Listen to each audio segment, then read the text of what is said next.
What is going on, girls, guys, and all other forms of life? My name is whatever you want to call me, and welcome back to Dead by Daylight. Now, this isn't something that I thought I'd say for a very long time, if not ever.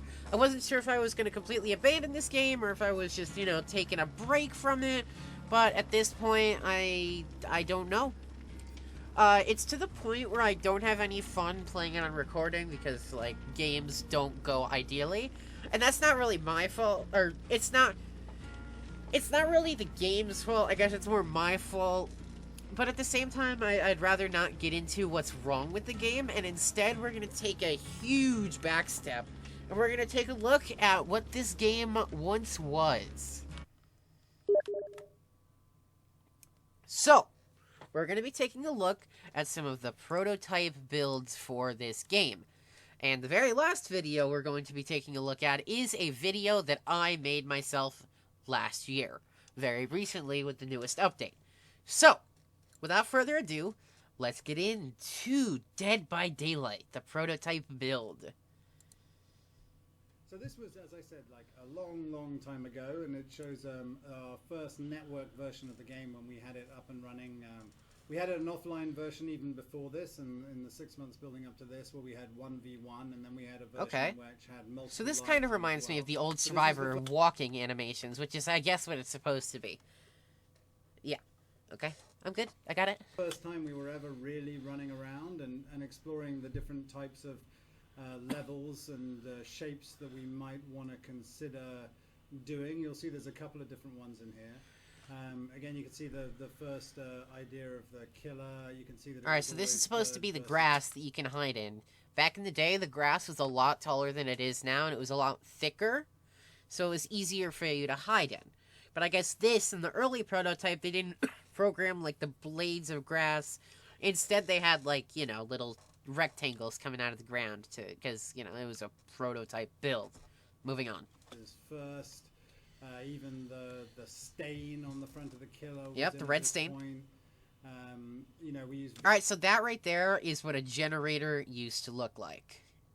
Obviously, what else could this right here be? That's a generator. Very loose metrics for the generators and the windows, but you'll see even as part of prototyping, just how many of the elements remained in the... Let's talk about the fact that Dead by Daylight's prototype had controller support. And I'm pretty sure that's kind of a new thing with crossplay. As part of prototyping, just how many of the elements remained in the final game. That's really high up, and according to anything I can think of, the highest map point you can be on is Coal Tower, and that looks a lot taller. Actually, that might be an early version of Coal Tower, because look at it. There's the square with the trees on the outside. Maybe. Obviously, there were things we tried out that were more ambitious, like leaping from rooftop to rooftop, having drop-ins and holes, all kinds of stuff, even this giant junkyard car maze. I mean, there's elements of it all over our game. Wherever. The junkyard car maze is a reference to Azeroth's resting place, like the wrecker's yard, the place with all the cars broken down everywhere. You know what I'm talking about. You look. Even at this point, the meat locker concept was here. In this case, there were multiple entrances and exits to it. It was before we really mastered the basement.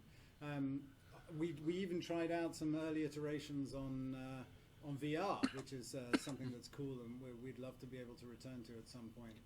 A lot of people think that Dead by Daylight VR wouldn't be a good idea, because from Killer's perspective, you are going to be doing a lot of looking around.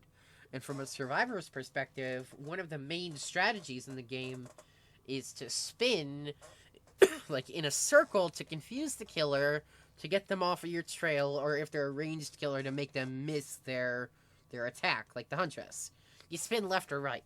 So I don't think this game would work in VR. Maybe Killer, maybe do a story mode for killers, but survivor-oriented, I don't think this would quite fit. This is just a real throwback to a different time. It's before the maps even were procedural. Back in the day, decent, not too long ago, but back when Survivors did a skip run animation when you ran full health, or walked that for that matter, your character would lean forward. Unlike now, when your character's back is basically as stiff as a board. It was a simple layout. We had this building in the middle. And really... Okay, so yes, as I thought, this is an early rendition of Cold Tower. You can tell by the building's shape and the fact that there's a singular entrance there and a place you can drop off from the top. Set all our parameters for what we wanted to do. I mean, things changed obviously huge amounts, but a lot of the things are the same. Even to the running footsteps here, you can see it. His feet were very precise. The killer's information of how he hunts. All these elements go right back in the day. He was trying to infinite there. That looks like an early version of Urban Evasion just because of how fast they are crouching in the grass. Let's rewind a bit. Go right back in the day. See that right there is 100% faster crouch speed, no doubt. And that looks like a bunny mask, which could be an orientation of Huntress. He moved at 1,000,000 miles an hour. Like a giant rabbit? Bear? He has a rabbit mask. Yep, rabbit mask's a Huntress. He's an actual giant rabbit. Yeah. Super Mario trees. Yeah, they were cool. But that's even like the width of the trees that we have in our game now. I mean, I'm going to assume that those blue rectangles are what we now know as lockers. They altered and changed, and we did bend on some of the metrics eventually, but even the width of the trees are based around the width of these original... Some of the metrics Are eventually... those pallets? That looks like a bookcase to me. Even the width of the trees are based around the width of these original... And on some of the That's a double pallet area. You drop that, you can go to the next one. The killer won't be able to catch you there if you keep going in a circle. Eventually, but even the width of the trees are based around the width of these original prototype trees that we did. We've got some other videos of later prototypes that we might show you on later Twitches, so you can see how the game developed over the course of time. But that'll be for later. It'd be cool if people like this. Junkyard already. Barricades. Barricades are the pallets, I mean. Oh, my eyes. Yes. Oh, Farsid will be happy. He will be. Alright, that's the first rendition of Dead by Daylight's prototype. Then the second prototype is right here. Now I am going to take you back in time because I did it last week, and I'll take you to the next phase. So here's a couple of minutes of our second prototype. So now we can have a look at this. So this is, if you remember last week, we looked at the crazy bunny air high-speed moving man. True. You? Yes, that is me. You can tell by the fact I'm grey in all forms of life. Okay, so they had this chests version, in this version. They had chests, and that looks like a medical kit of some kind. This was from the very beginning of 2015, this one. So the previous one was Dead by Daylight came out in 2016, if you didn't know. well before that. We'd moved on, and in this version we had an almost completely working prototype now. It was procedural. You can see a lot of the mazes, and you can even see evidence there of a certain orange hatch on the ground, so you can see that happen. So if you guys see anything that looks weird, do let me know, because I don't know if either of you were around at this. That right there is the exit gates. You won't be able to tell based on the way it looks, but yes, that is indeed the exit gates which you escape from. At this point. No, I was still in Santiago at this time. And that's what happened. So yeah, so what's interesting here is we had a completely different type of exit. So it still revolved doing the generators, but it had a big difference. That is an early version of the Trapper. As you can tell, it has a machete and is basically the shape and the form of the Trapper.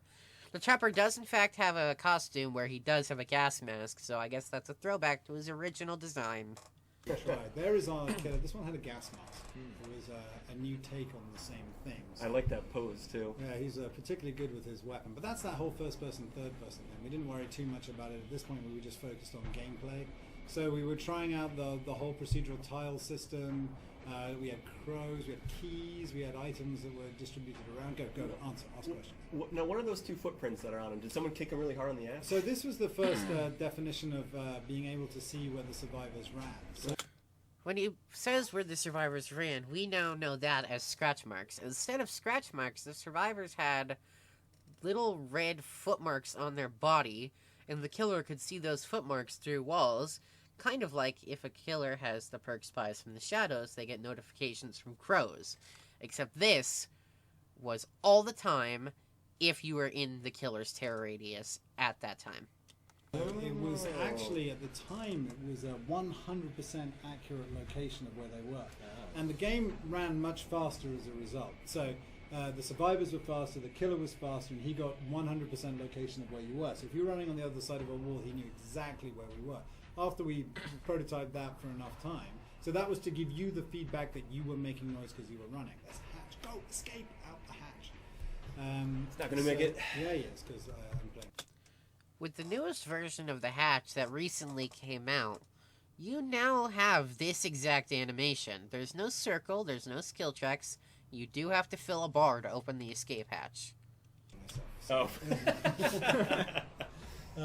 So yeah, it had. Funnily enough, as soon as you fill the bar, it instantaneously forces you to escape, unlike in this clip. I'm playing myself. Oh. So yeah, it had chests, it had items, it had all the key ingredients that we were going to put in the final game. And it even shows, like, this was probably just before we were still in Unity at this point, so we were still prototyping. So it was fully networked, it was fully procedural, it had everything, and it was the final piece before we then changed over to Unreal and started full development in that. So really, the majority of our gameplay mechanics were based on this build. There were some features that didn't make it, or are yet to make it, because there were lots of things in here that were quite cool. So it's just another look about how we use grey box environments to fast prototype to prove the fun of the game before we start full development and doing everything. And as you know, how many questions we still had to answer moving forward from here. Yeah. But it still had the basic generator gameplay, the injury gameplay, the meat locker gameplay, the hooks. It had pretty much everything that became the core of the game. I think it's great how recognizable it is, even in this Yeah. form. I mean, it just goes to show, doesn't it? I mean, it had the two exits; they were procedurally placed. So in this one, we had a door. I mean, like, over the course of prototyping, we had 3 different types of exit gate. Each one, we settled on the one we did finally for just what we thought would be the simplest for everyone to play. But this one was the same. You do the generators, you had to do the switch that would open the gate. But here you had a switch on the right there. You can cut it; it doesn't go anywhere now. This video. But that switch on the right would let you reclose the gate behind you. Ooh, So that's people devious. could stand there and open and close the gate. It brought some interesting new Wraith gameplay where the invisible killer could be Hide in there. inside or come through without you knowing. It created some problems too. We also had a prototype of a gate that would close 6 seconds after the first person went through it as well. And then, if anyone wasn't there, then they'd have to go and do generators again. That created some other things as well. So I think moving forward, we might go back to look at some things like that in the future. But just to show you that in our prototyping process, there were a number of different things we looked at and different ways we tried doing stuff. And I think you're right. Like, the final game looks kind of like that. Yeah. Only yeah, not so grey. Not so great. So grey. Make Dead by Daylight grey again. Yeah, okay, it's on the list. Coming soon. Grey. That's Grey. December DLC. So it's- Now, let's talk about how they made fun of how gray the game is. Look at the game's modern rendition. Do you see how colorful and cartoony it is? Compared to what it once was, an actually scary environment where you had how to many escape. questions we still had to. Now, it's cartoony. Sure, it still has the violence that we know and love, but it's much different than it used to be. Not to mention all of the movie character DLCs we have, or video game series characters we have. For instance, Steve and Nancy, Cheryl from Silent Hill, Ash from Ash vs. Evil Dead, Quentin from Friday the Nightmare on Elm Street, Tap from Tap's movie, Laurie from Halloween. That doesn't really matter. We'll move on to the next video. I just wanted to draw attention to that since I thought that fit in here. Now, for the next video, I asked somebody if I could use their clip. They didn't respond. I don't know why it says 0 seconds ago. I posted that a long time ago. But here we have the Dead by Daylight Invite Alpha. Back in the day, Meg and Claudette basically looked the opposite of what they do now. Meg was even a darker skin-toned survivor and had Claudette's voice lines, and Claudette had Meg's voice lines and a lighter skin tone.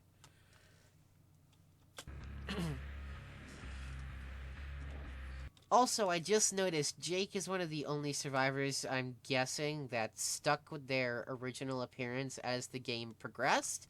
Jake looked like that before the graphics update, so, I mean, tells you how much they like Jake's design. We can skip through all this. This right here is them looking for a lobby. I guess Dwight looked basically the same, too. And the Trapper kinda has the same vibe to him. Not as many spikes coming out of his body. Alright, this is closed alpha Trapper game. Or invite alpha, whatever. Invite only closed beta alpha Trapper thing. So you'll notice things are going to look very different, though they do look more refined. The palettes have a different shade and are, easier to spot. Which I guess made it easier for survivors to identify, hey, that's something that I should run towards. Generators basically kept the same model. The Trapper used to set his bear traps like that back between, 2018 and 2016. Probably changed it in, 2019 with the Trapper buff. And as you heard... Let's listen to that again. Hear that? That right there is the sound that Technician makes if you fuck up a generator. Pretty sure it's also the same sound that happens when you mess up a brand new parts skill check nowadays.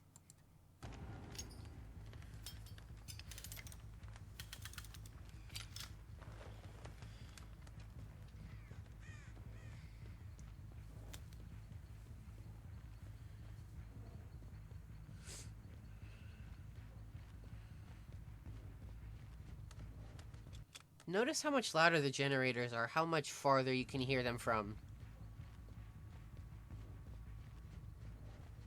See? Killers vaulted a lot slower than they do nowadays back then. You can see that character model right there. Looks closer to Meg than Claudette. Not to mention, it had Claudette's voice lines. That right there is the original Claudette.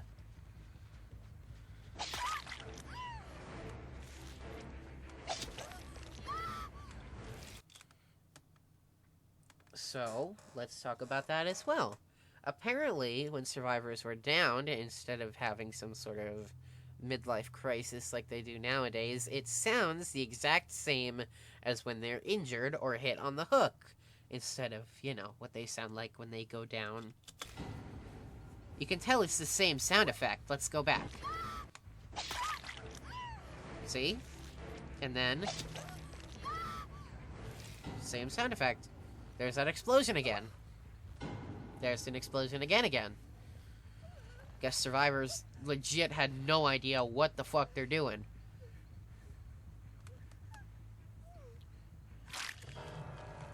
Now, I'll quickly draw attention to the fact that this map stayed the same layout for a very long time, even out of the alpha into when it was open. So, figured that's worth drawing attention to.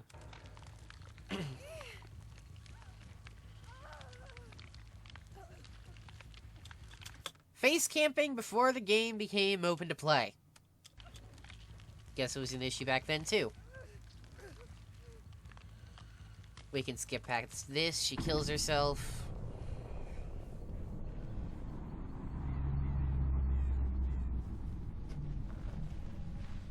Oh, now we move on to one of my favorite aspects. There's something that I was very excited to see earlier when I first saw this video. Because, of course, whenever I watch a video, I watch it beforehand. Unless it's something by a credible developer. I didn't watch the Dead by Daylight videos beforehand because I wanted to get my initial reaction. But this is from a content creator. You can break pallets. There was a part in the game where you could not break pallets, but you can in this version. Maybe they took it out for balancing reasons when they made it open. You could grab survivors even when they were full health and fast vaulting. Also notice the new grab, or the old grab, the original grab. See that? Instead of grabbing their back and the survivors just giving up, the killer pulls their leg to try and stop them from vaulting through the window while the survivor hangs on to try and continue vaulting, or to stop themselves from being picked up at all. You can see he phased through the tree there. Let's rewind. Shows how janky the original, alpha was. You can hear from the side that the generator is either being worked on or is completed.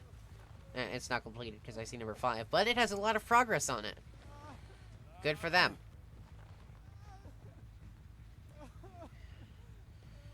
That is one weird hook animation.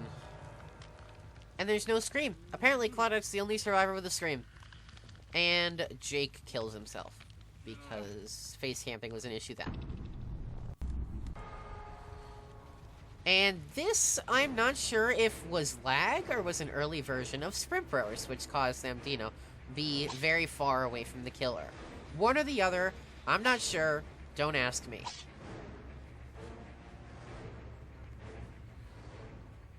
Then again, maybe this is just foreshadowing the spirit. How did that not hit? Where did that survivor even go? Where did that survivor go? It just phased out of reality. Okay, that didn't hit, first off, and second off, where did you go? I'm not even gonna say that the game was less balanced than it is now. I'm not even gonna comment on balancing. We're not talking about that, we're just talking about forms and renditions. Scratch marks were a thing. You saw that on the wall. Right there, scratch marks. No footsteps at this point. Dwight kept his original scream.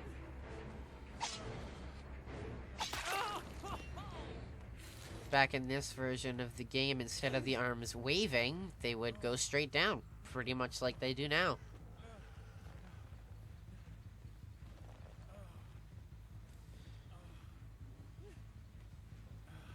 Apparently you could hook survivors from the side. I didn't see that my first time checking this out. Dwight kills himself because that's the only respectable thing to do against a face camper. I'm not even sure if there was a struggle mechanic at this point or if you just die. Apparently you just die. Drain. Also, it makes the disconnect sound effect. In the version after this, generators could not be told by the killer if they were worked on. The generators would cease their animations, like the pistons moving, and the killer would not be able to tell by sound effects or anything else. The only time the killer could tell how much progress on a generator there was is if a survivor was working on it as they walked up.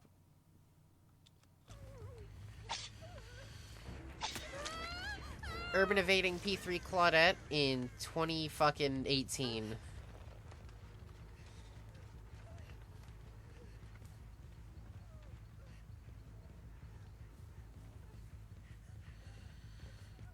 Red lights in the basement, reminiscence of how the walls are all bloody and, how it's the fucking basement. What do you want from me?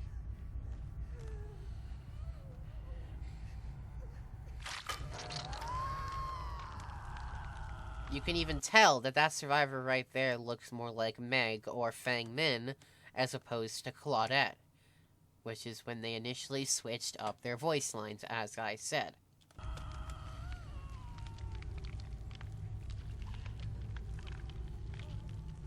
Apparently the animations while on the hook, like the hanging, was a bit more janky.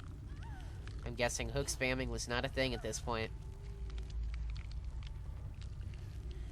Killer animations are just as bad as they were back then. What the fuck is this epilepsy warning Wrangler laser TF2 bullshit right there? Did not see that. Don't remember that. Don't know that sound effect. Never heard that before. Fuck you, Claudette! And in this rendition, you can see the sun in the back. Don't know what that's about. Now let's see if they show if the survivors have any perks active. An early version of the ranking system is in play. Very nice of them to show this. Nice of them to have a ranking system at all. Click next. Come on. No perk. Oh, wait. What the fuck is that? That's something.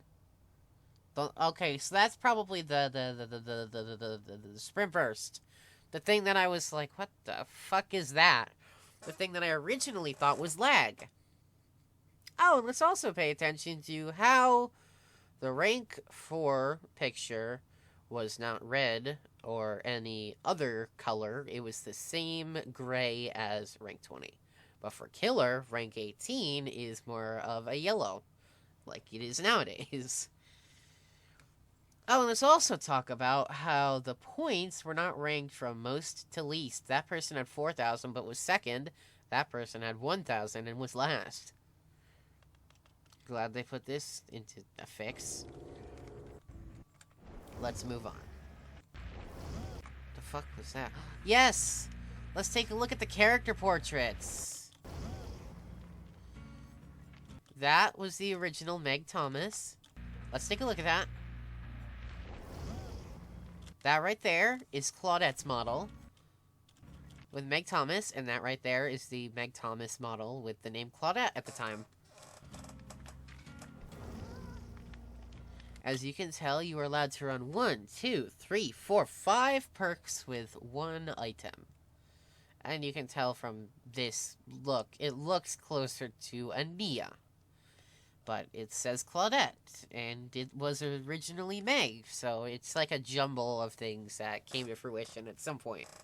And no biography because this was an early access. And then Jake, who we all know and love, and Dwight, who's fucking Dwight. Apparently you were ranked 20 with 1 pip. Good for you. And then we have this blah blah blah of him looking for a lobby. 2 Dwights, 2 Jakes, and you can tell that these people have offerings, but because there's no picture, we don't know what they are or what they do. This was an alpha. See? Grass was taller. What did I tell you? You almost completely blend in. This right here looks to be the ironworks of Misery.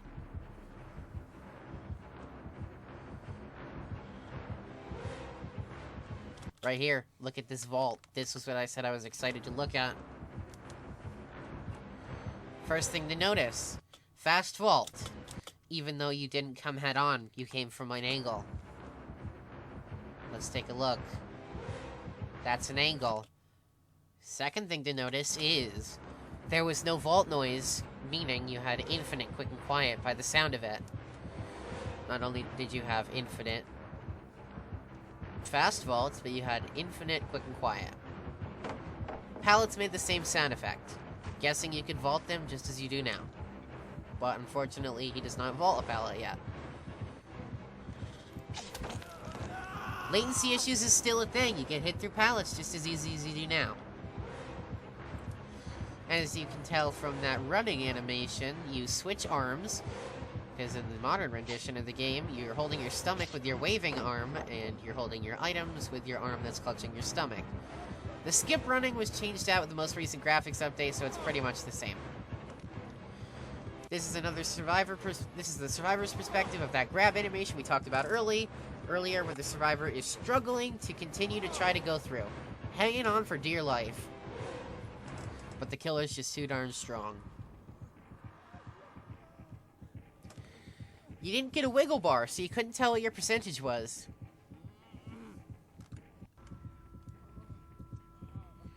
You're pretty much hanging mid-air while being carried and hooked. Face camping the very next game by somebody completely different. Might be karma. Okay, so you got off the hook, but you're still on the hook. Thank you for nothing.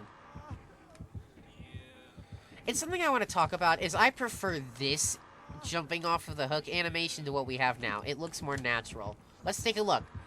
He actually fucking pulls his weight and then uses his body to get off of the hook. I much prefer this to what we have now. Not to mention, when he fails an escape attempt, does it make some obnoxious noise with a bunch of blood loss? No. He's quiet about it. He's like, oh, I guess I didn't get off. Oh, silly me. Next try. Why couldn't we have this? This was perfect. Not only does it look nice, but it sounds nice too. I don't know why they had to mess with that. Let's talk about the killer basically having unrelenting 9,000. 2. 3. 3 swings missed, and he basically didn't gain any distance from it. I don't know what that audio is, but I have heard that. Maybe that's just map ambiance, I'm not sure.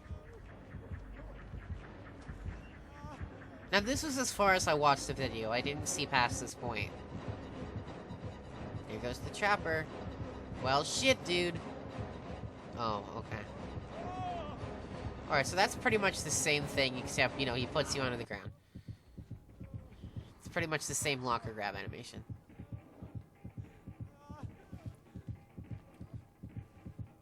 Why is there a trap stuck to the trapper's foot? Do you see that? That looks like a visual bug, and Jake is either dead or on second hook. I'm not exactly sure how this works. He still has escape attempts. I'm not sure how this works. You do have the ability to struggle, but instead of doing so, he just lets go and dies. The games did have auras back then, I want you to notice.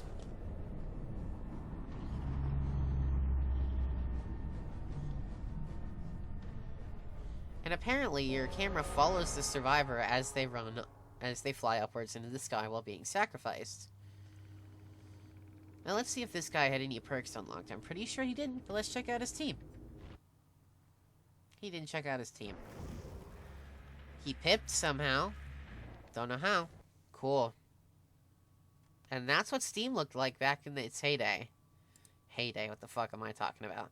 Now, let's all cringe as we watch a video I made of the most recent Dead by Daylight fucking chapter PTB review.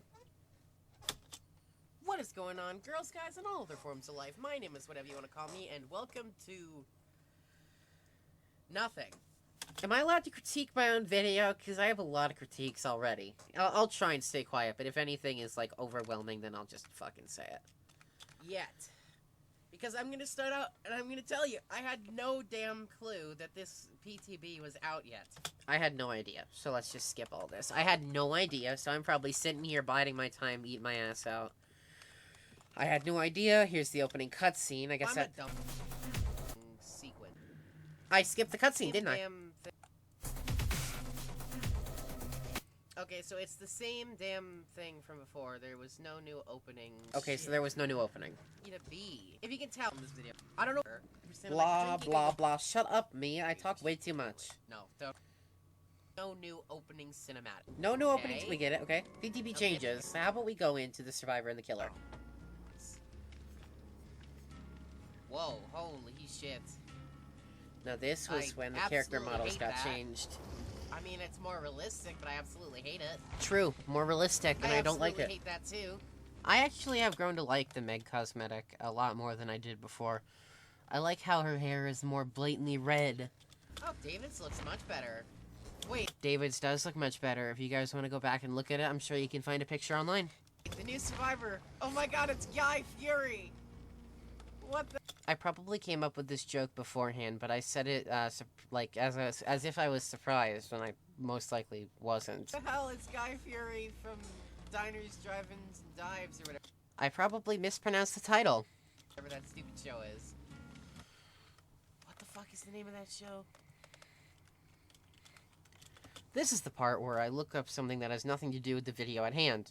Diners, Drive-Ins, and Dives.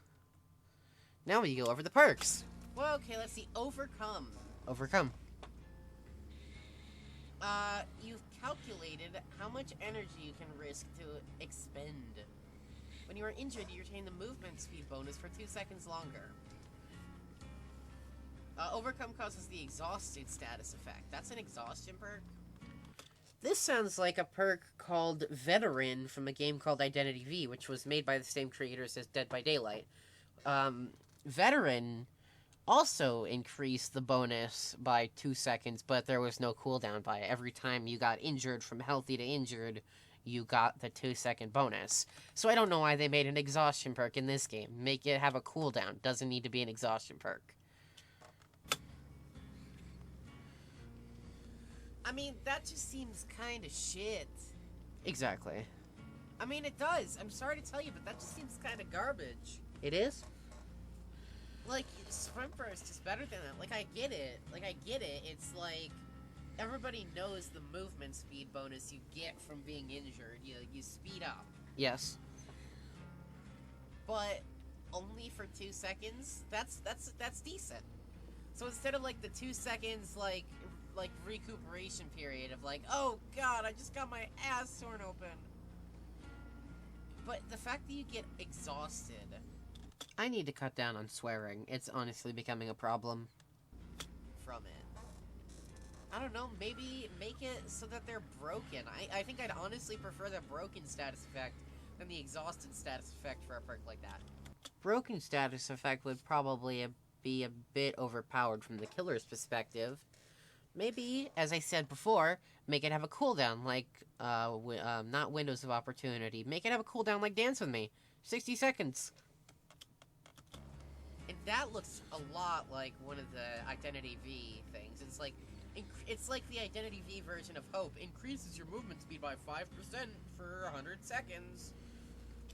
Okay, that is a reference that I made, but I didn't make the reference to what I initially talked about. What I was thinking of, what the perk does, I was thinking of Veteran. But what I was looking at reminded me of their version of Hope. I'll show you what I'm talking about. I go on to show you what I'm talking about.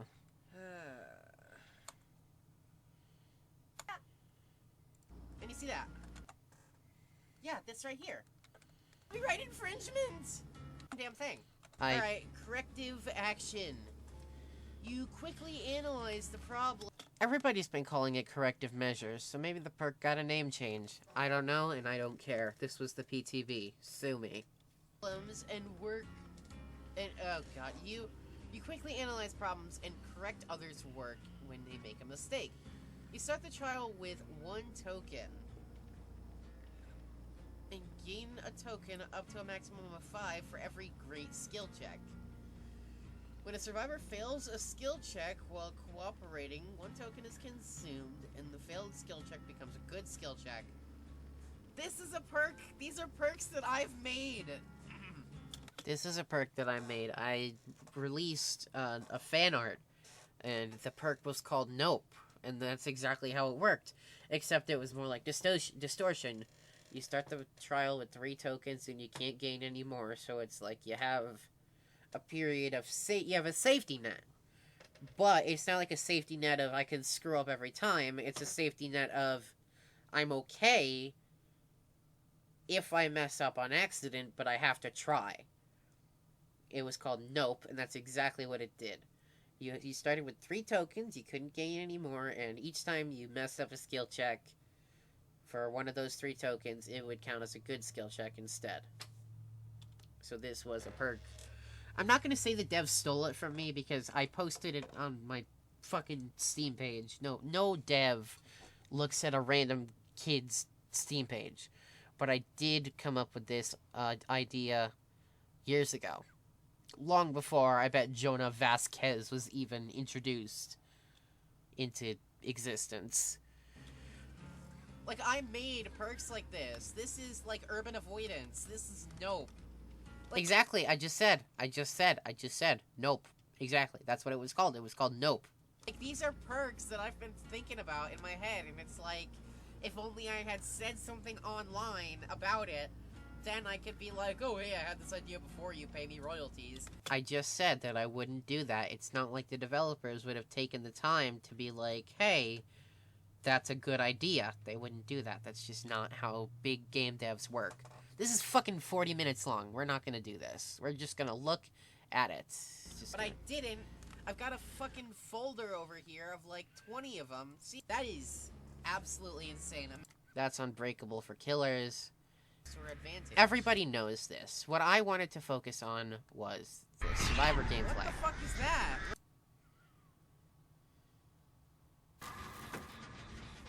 Skill checks easier to hit. Skill check.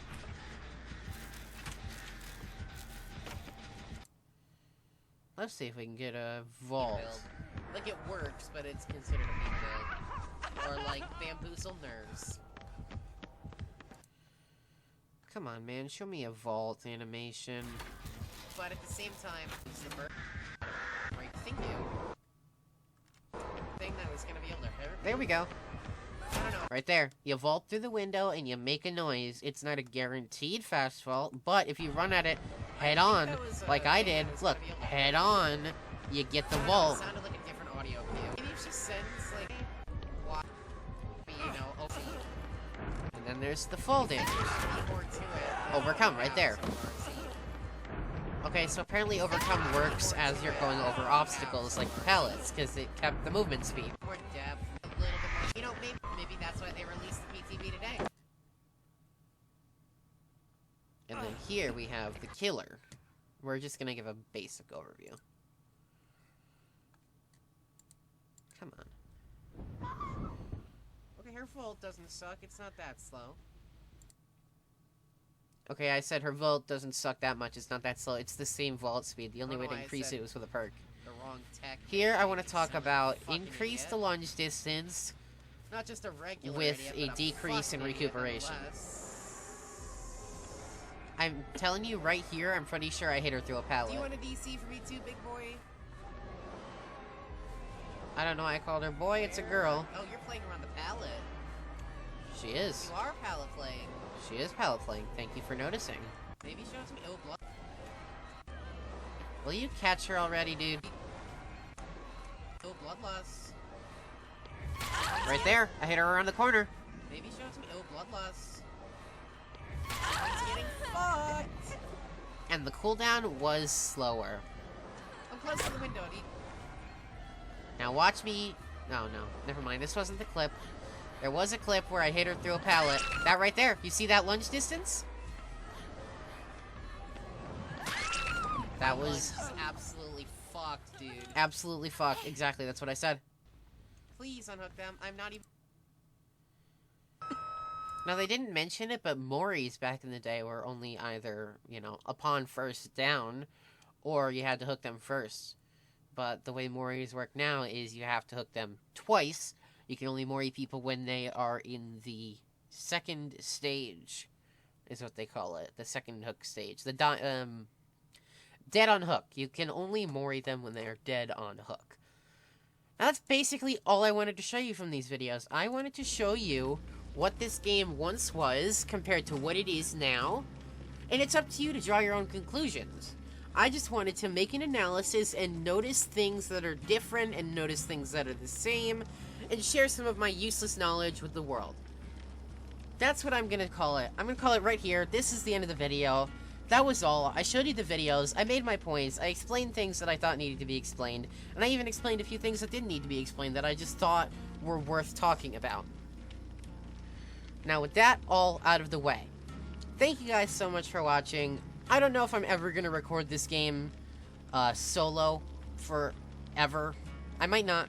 I might not even play this with friends. I might just straight up move on. I haven't recorded a video at all overall in a long time. It's been like tomorrow marks 2 or 3 weeks, and I need to get on that. So I'm going to edit this. I'm going to go through all the shit. And then I'm gonna upload this. Hopefully you guys like it. I'll see you in the next video. Hopefully this one is well received and well liked. Peace!